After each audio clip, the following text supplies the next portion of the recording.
What's going on, people, and welcome to Man Knows Football. You are here with Guni and a very, very special guest, Matisse. Man, listen, before I let you get into it, me and my son, we watch Matisse all the time. So when Alonso comes back in from school and he sees this, he's going to be absolutely overjoyed. So massive thank you on behalf of him and myself. It's really good to be working with you, man. How you doing, Matisse? Well, listen, first of all, shout out to Alonso. Do you know what I'm saying? Big up. It's an absolute pleasure to come on. Do you know what I mean? I'm flying at the moment, really flying. You know, the team's playing well. Results are going in our favor. We're out of the woods with the Euros. Do you know what I mean? I could never really emotionally connect as much as I can with Chelsea. And I'm just enjoying my work, man. I'm enjoying doing all these shows and just living life. This is the dream. So appreciate you having me on. And big up Alonso, like I said, big up. Yeah, man. No, honestly, what you're doing is an inspiration. Obviously, Matisse is gonna have all his details down there in the description, clickable links. So if you haven't already, I don't know where you've been living if you ain't been following Matisse under a rock somewhere. But if you haven't, hit them links, follow Matisse. I guarantee you it's going to be worth every bit of entertainment. Whether you're Chelsea, Arsenal, Tottenham, whoever you support, make sure you follow this guy. Right. So we are here for obviously the big one this weekend, Liverpool versus Chelsea. I'm going to let you just let me know how you feel going into this game before I get into it.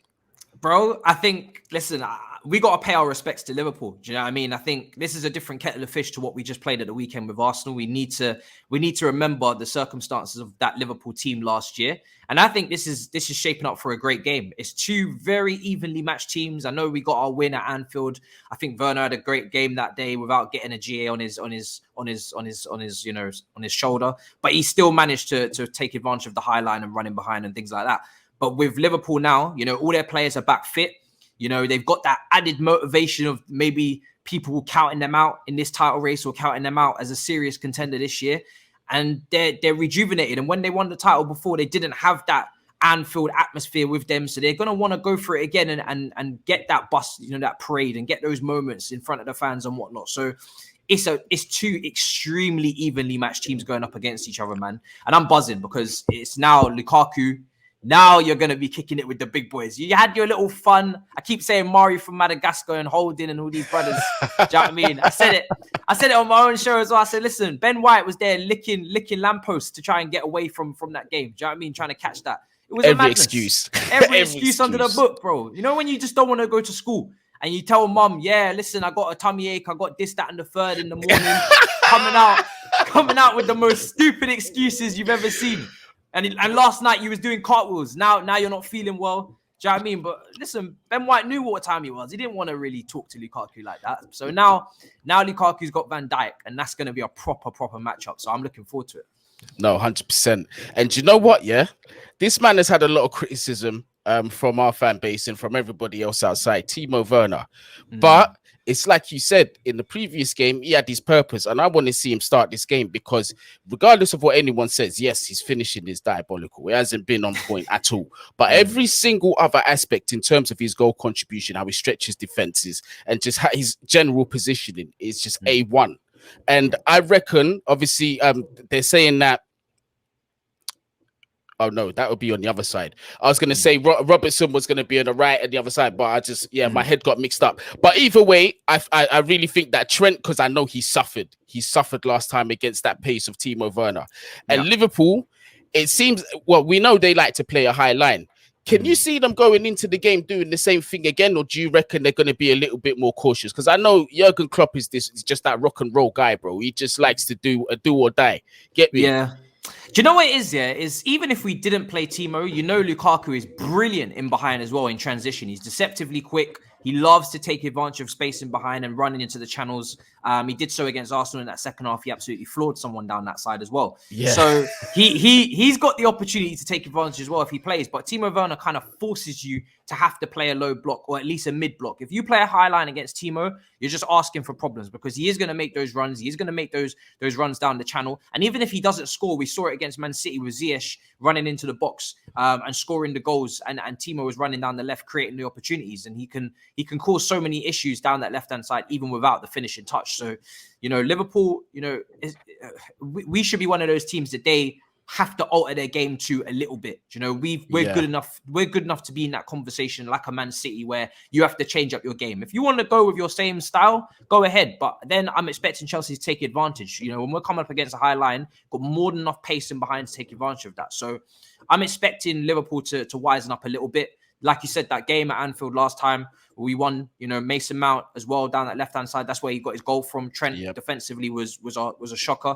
But yeah, we need to look down look down that side and see if we can take advantage of any sort of high line. I think with Van Dijk in that team, though, it does give Trent that extra stability that he lacks usually. 100%. You know, he's allowed to bomb forward and get into almost central attacking midfield positions like we saw over the weekend with that pass because he knows Van Dijk's behind him covering. And before their quality of centre backs took a huge dip, so it's going to be a fascinating match, man. I honestly can't wait. This is the kind of matchups that prove whether we're going to be in this title race or if we're still that team over the last few years with the league where we're a little bit of a fugazi. No, absolutely. And what gives me more confidence than I've had in recent years is it just stems from the manager. It just stems from Tuchel. This guy is a tactical genius. And the thing is when you watch this man in play, he doesn't, like whatever anyone says, he doesn't just stick to one tactic. The guy, he does so many in-changes in the game. And he's just like, for the other manager, just trying to keep up with that, it's impossible. We've seen it with Pep. We did see in Anfield last year with Jurgen Klopp, whether that can be repeated again this season.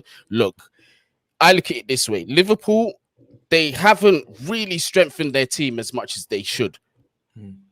Yeah, we have improved off the back of beating them last at Anfield, and we've actually got a striker that is clinical. That gives me confidence, and obviously off the back of the Champions League win, the Super Cup win, like, bro, it just gives me that confidence. That fear factor is back, and I honestly think this season, Stamford Bridge will become a fortress again. I'm confident that it will. And I reckon we're going to pick up a lot of points from games that we dropped last season. 100%.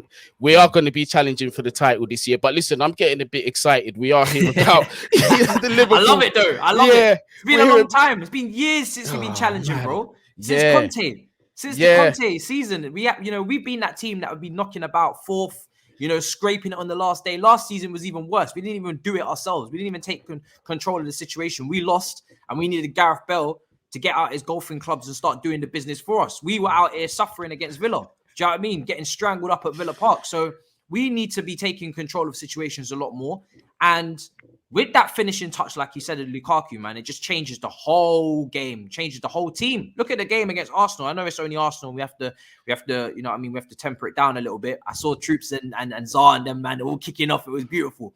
Do you know what I mean? Everybody's lost the plot. Well, there's the amount of Arsenal fans I know, and you know as well. It's just that extra bit of delight when we beat them. Do you know what makes it worse for Troops and Zah, but especially Troops, because Troops' his ego is fucking in the stratosphere. Yeah, I tell him before games. I said to him before the Brentford game, I said, bro, on the live stream, I said, bro, you lot are getting smoked out your boots today. Yeah, it happened. I said with bass and chest on the podcast before, we're gonna smoke you lot. I predicted 3-0. They're lucky it wasn't because of that Leno save. I said 3-0, and this happened. Troops is not happy this season, bro. You're gonna see him, as long as I'm on that podcast, you're gonna see him humbled as fuck. I'm telling you. Listen, I'm all here for a little Arsenal spanking every now and then. We had a shocking record against them. It's about time now I saw that library quiet. Do you know what I mean? That's what I wanted to see. And we're treating them how we should be treating them, as a mid-table team. We can't banter and laugh about Arsenal's decline and then be out here taking L's against them. So that was such a rewarding and much needed win. But the way we played with Lukaku, able to fizz the ball into him at speed, he holds the ball up, brings others into play like Giroud. He runs the channels like a Werner, but then he also has the finishing touch like the Diego Costa and the Drogba. It's like he is the most complete striker that we've had in donkey's years since Diego Costa, and it's needed. And that's the last time we won the league. So it's no surprise that without that complete striker, we've struggled. So I'm just buzzing, man. He's changed the whole game and the whole complexion for me. It was, already I can see it's going to be worth the money. So I think we're here to stay this season. And you know what? Before obviously I was going to address one or two of the Liverpool threats. I was going to say, you know how Lukaku has been a brilliant signing, yeah? Because before Lukaku came in, it was Erling Haaland. You don't even hear it now. We don't give a shit. It is what it is. We've got our man. Let's move forward, man. It is what it is. But I was going to say about the Liverpool game. Obviously, we know Liverpool, they like to use their fullbacks as outlets. Very good from playing out the back, and they've got world-class fullbacks. And also, I've got a little concern about playing a double pivot against Liverpool because, as you know, they start off with the midfield three. And if Firmino does start, he does like to come in, which is going to sort of overload us in midfield. And I wouldn't be a fan of having 2 versus 4 in that midfield because Liverpool are very good at picking up them patterns. So how would you, obviously, I don't see Tuchel changing from the back 5, but would you keep things the same or would you just switch it up a little bit? Because one more thing I will say before you answer that is we're not going to get that opportunity to be playing them balls on the ground through their midfield like we did against Arsenal. We're not going to be always getting them Rudiger balls to feet to Lukaku or even Kovacic, who was doing the same. So what would you do differently going into this game?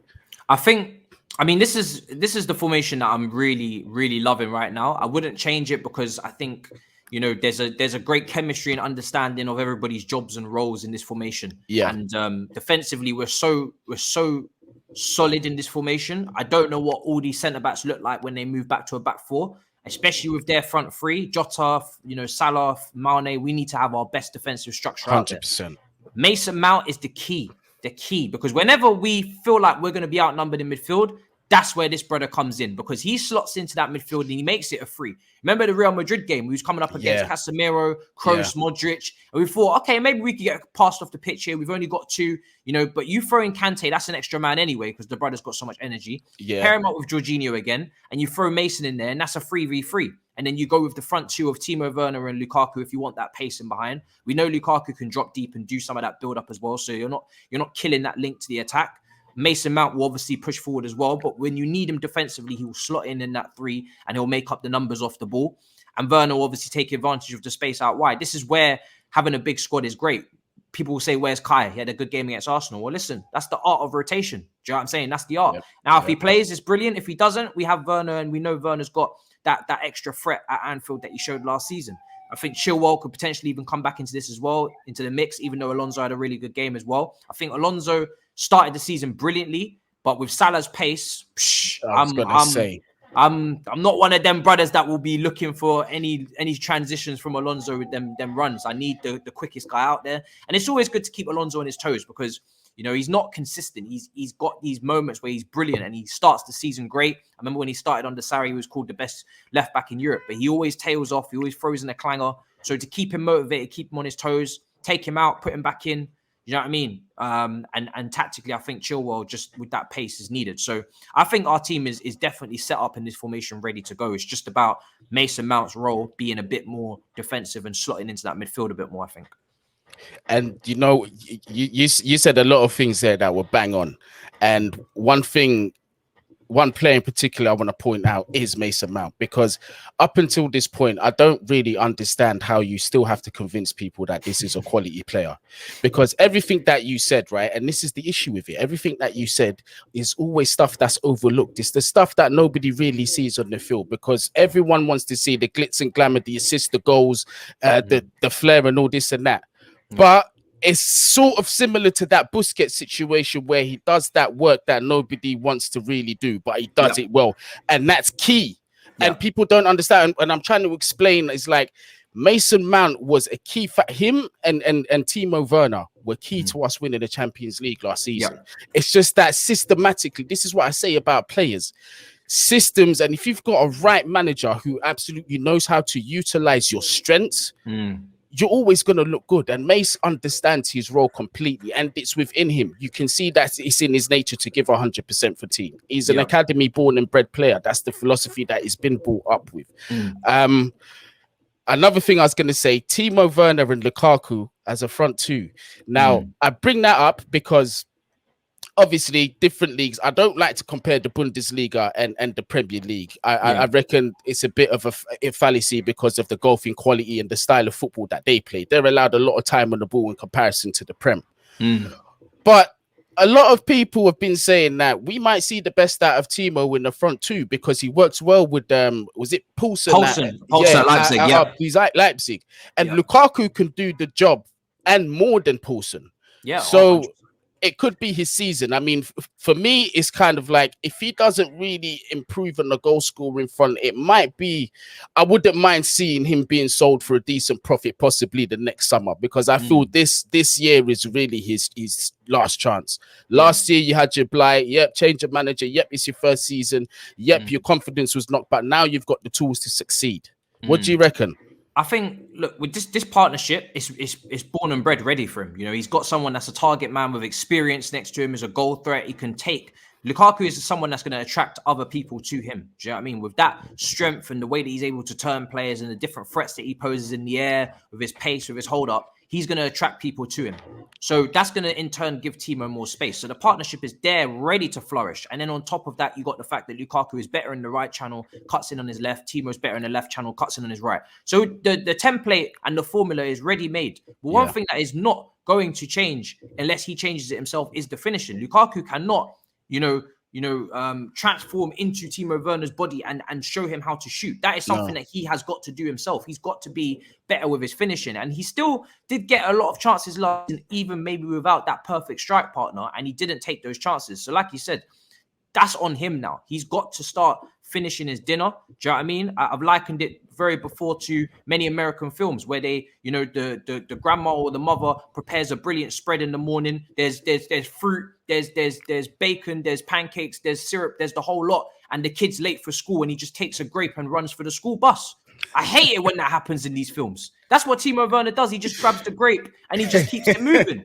Like, we've cooked up a whole meal for you, and you've just left the table like bare rude and disrespectful and shit. I'm not trying to see any of that. Eat your damn food. Do you know what I'm saying? Wake up early in the morning and come and eat the spread that we've prepared for you. So we're gonna create chances. We're gonna have a lot of the ball, and it's about time that he definitely steps up. So. The brilliant thing about Timo Werner is he's got a great attitude. I've said it before. For all of the frustration, he comes out after in the media. He talks his talk. If he's not played great, he says it, takes ownership of the situation, takes accountability. And he's got the attitude and the mentality to succeed at the football club because he does not allow the missed chances to get him down. He keeps getting himself in the right positions and he keeps going. So that's in his favor. But again, if he doesn't sort out the finishing, there's more than enough competition for his place and he'll be on the bench. So now that we have Lukaku, it says to Timo, listen, you can play, but you can also sit on the bench too because we have another striker. And with Mason, I just have to follow up on that. I think a lot of people, like you said, they love the glitz and glamour. We got Kai and we got Ziyech for the glitz and glamour. But what you also needed as team is the consistent grit, the consistent determination, the consistent, intangibles that people don't really give a shit about in the modern game. Exactly. But in a counter-pressing system, it's kind of important that a brother does show commitment. You know what I'm saying? Exactly. I don't get this looking down on people that work hard in pressing systems, especially. Chelsea and Tuchel love to counter press and win the ball up high up the field. Mason Mount is someone that is very progressive as well. His decision making can improve, but he's very progressive with his passes. He does create chances. And when do we start looking down on people that create chances from set pieces? When we had Willian kicking out for throw-ins. I am delighted with the corners. I'm delighted with the wide free kicks. I'm delighted with beating the first man. I'm delighted. Bro, if you want to create stat pad your big chances from there, stick them on Timo's, stick them on Lukaku's forehead and let's keep it moving with them goals. Why are we moving away from our roots, people? Chelsea were scoring from corners all the time. Were we saying that Lampard was a stat padder from big chances created because he was sticking it on the forehead of John Terry, of Gary Cahill, of Ivanovic, of Alex, of Drogba, of Ballack? Yeah, fuck it. What the hell is the modern game coming to, my guy? It's too much, brother. I don't know. There's just too much. There's too much road science, bro science. Too much ego going on, bro. I don't know, man. Just get your goals by any means necessary, bro. I don't give a shit. It can be ugly. If it means we win ugly to get a title, then so be it, bro. I don't care. What, bro? Do you know what? Mason Mount actually has that extra tech that the people are saying that he doesn't have. You see him nutmegging people when he has to, skipping past a Camavinga and a Felix in the Champions League.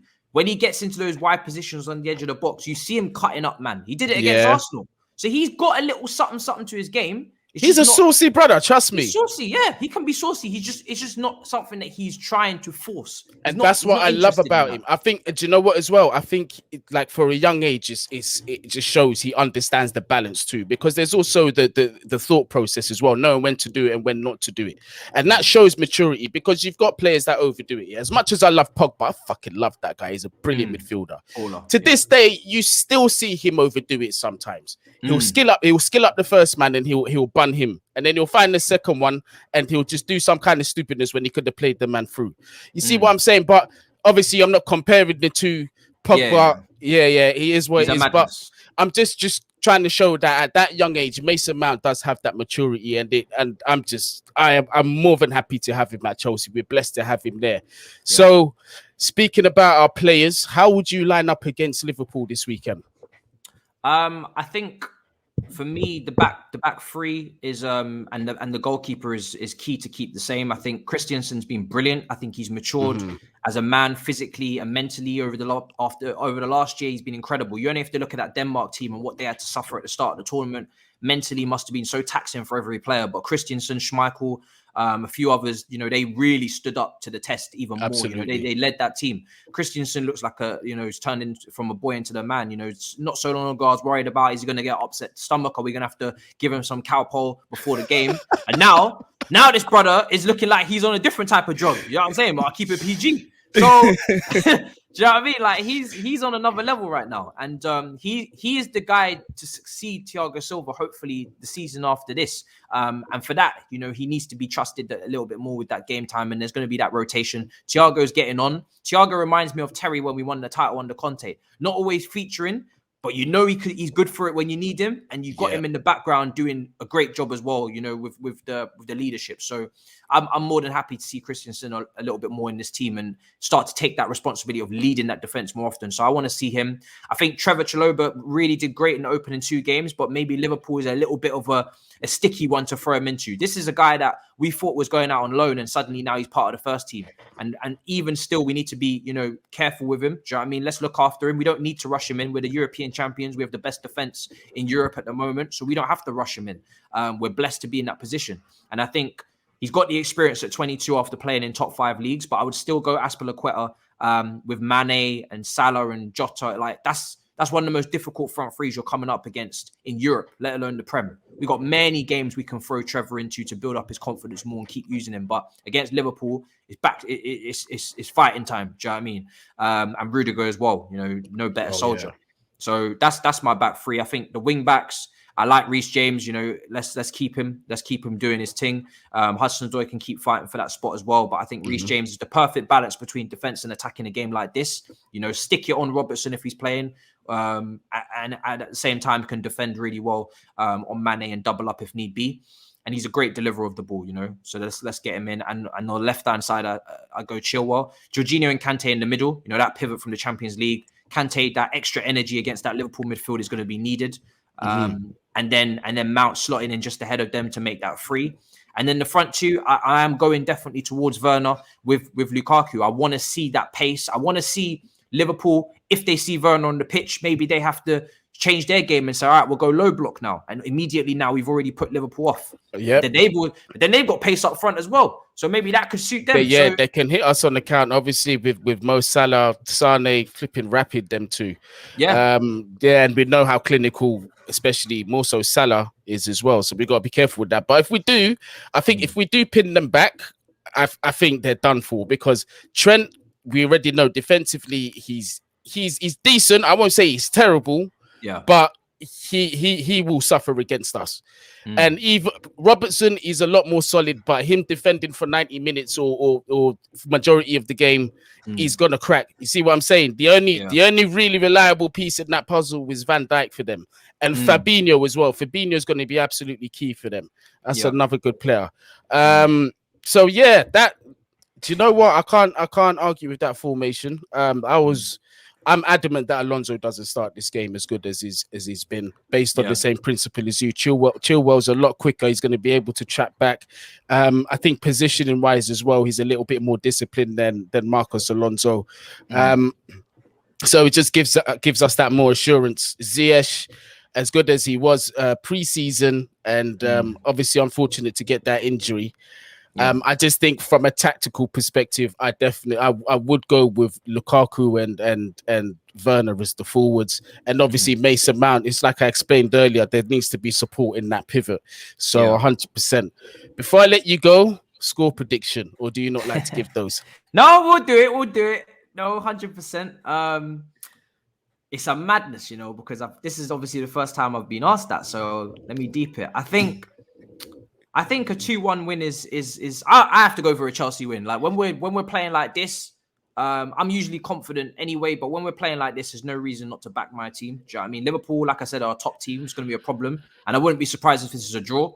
And I don't think I would really complain at a draw. Like obviously I want to win every game, but there's certain games where you know in a title race, Ferguson, Mourinho, these brothers know where you need to be picking up something. Do you know what I mean? And this is one of them games. But I'm going to go with a win. I'll go 2-1 Chelsea. But if we pick up a draw and it's a good performance, that's not the worst situation in the world. It's a weird one for me, you know, because I think if we score first, we're going to win. I think with Chelsea, once we're good at defending the lead, obviously Liverpool is a different test. We've got to respect them 100%. Do I think we'll keep a clean sheet at Anfield? It's a total order. Can luck strike twice? Nah, I think Liverpool might get a goal this game, but I can see us coming away with at least a point. But I'm gonna, I have to go with the 2-1 Chelsea. You know, I have to go with the 2-1 Chelsea. Facts. I'm gonna say Bolingoli is gonna get 2. 100%. Jeez, come on. Bolingoli's gonna get both goals, blood. Hey, that's my guy, blood. Gotta take it tribal with him, Bolingoli. I got a song for him and everything, bruv. Trust me. Yeah, okay. Man. So if you watch the channel, you're gonna be seeing it. It's a Lion King, Rumbling Lukaku, Bolingoli remix. Trust me. Yo, it's the homecoming, bro. It is the homecoming. Do you know what I mean? And you see that. The way that he's kissing up that badge, and you got Reece as well grabbing up, bro. I'm so happy you mentioned that. He deserves an honourable shout out. Where is Reece James getting this shit housery from? Because at Villarreal, I thought, do you know what? Someone might have said something to him, and he just went over there, and he was like, "Yeah, fucking have it." But this time round at Arsenal, he done the same shit.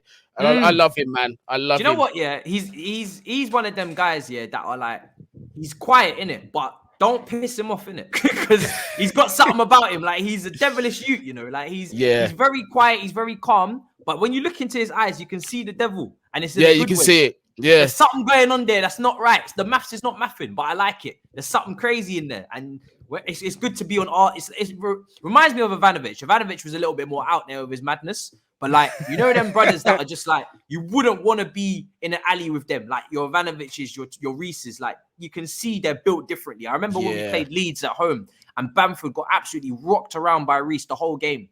And there was a little bit of a scrap as well. I love it, man. Reece is just, he's a king. Do you know what I mean? And that's why it's lovely to have some of these Cobham guys sprinkled in. Because I'm not one of these guys that will say you have to be from Cobham to get it. Fabregas gets it. And he came from Arsenal. Do you know what I mean? And he was crying by the time he left for Monaco. So he understood it as well.